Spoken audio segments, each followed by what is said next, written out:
How to add Spotify to OBS. So first, open up Spotify on your desktop. Next is just open OBS. Okay, so here you can just click on the plus icon here under sources and then click on window capture.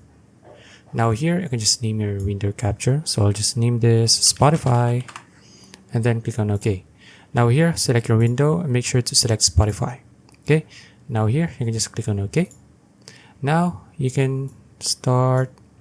You can see that we've already added Spotify on our OBS. So in order for you to crop this, if you want to crop it, so let's say you want to crop it and you want to only see the title of the song here and the play here. So what you need to do is just hold Alt on your keyboard and then begin resizing it like so. And there you go. Now you can just let go of Alt and then you can begin resizing it however you want. So let's say, oh wait, that's too big. Okay. So let's say I'm going to put it here and there you go.